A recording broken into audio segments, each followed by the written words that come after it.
Friends, the Jio facts में आपका स्वागत है। दोस्तों, प्रकृति में इतनी रोमांचक और हैरान कर देने वाली चीजें मौजूद हैं कि उन्हें देखकर हैरत और आनंद की अनुभूति होती है। आज हम आपको एक ऐसी ही नदी के बारे में बताने जा रहे हैं जो उल्टी दिशा में बहती है। दोस्तों, क्या है इस नदी के पीछे की कहानी, ये भी हम आपको इस वीडियो में बताएंगे।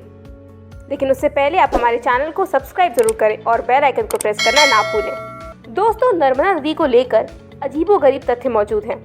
भारत की अधिकांश नदियां एक ही दिशा में बहती हैं, यानी पश्चिम से पूर्व की ओर। लेकिन नर्मदा नदी का बहाव हमेशा पूर्व से पश्चिम की ओर होता है, यानी नर्मदा नदी उल्टी बहने वाली नदी है।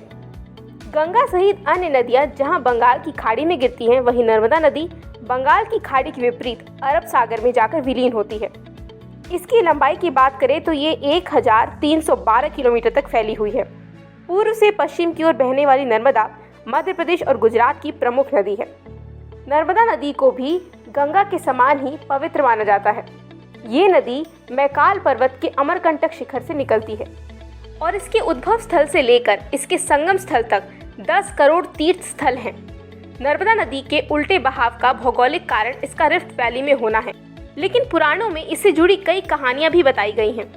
नर्मदा के जन्म से जुड़ी एक कहानी प्रचलित है कि भगवान शिव के पसीने से नर्मदा उत्पन्न हुई थी और नर्मदा ने प्रकट होते ही ऐसी चमत्कारिक लीलाएं की जिन्हें देखकर शिव और पार्वती भी चकित रह गए और उसे नर्मदा नाम दिया।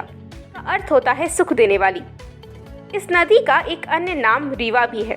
नर्मदा नदी के उल्टे बहाव से एक कहानी प्रचलित है। बता दें कि नर्मदा राजा मैकाल की पुत्री थी।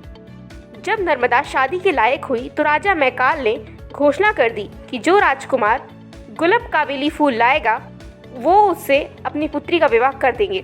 इस लोक कथा के अनुसार सोनभद्र गुलाब कावेली का फूल ले आया, जिसके बाद राजा मैकाल ने नर्मदा के विवाह सोनभद्र से तय कर दिया। नर्मदा ने सोनभद्र को कभी देखा नहीं था, लिहाजा उन्हें देखने की इच्छा से नर्मदा ने अपनी दासी जूहिला के हाथों उन्हें एक पत्र भेजा। जूहिला ने जाने से पहले नर्मदा से उनके कपड़े और आभूषण मांगे।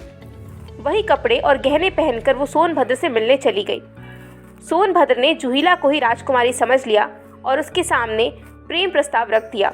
जूहिला की भी नीयत डगमगा गई और उसने सोनभद्र का प्रणय निवेदन स्वीकार कर लिया।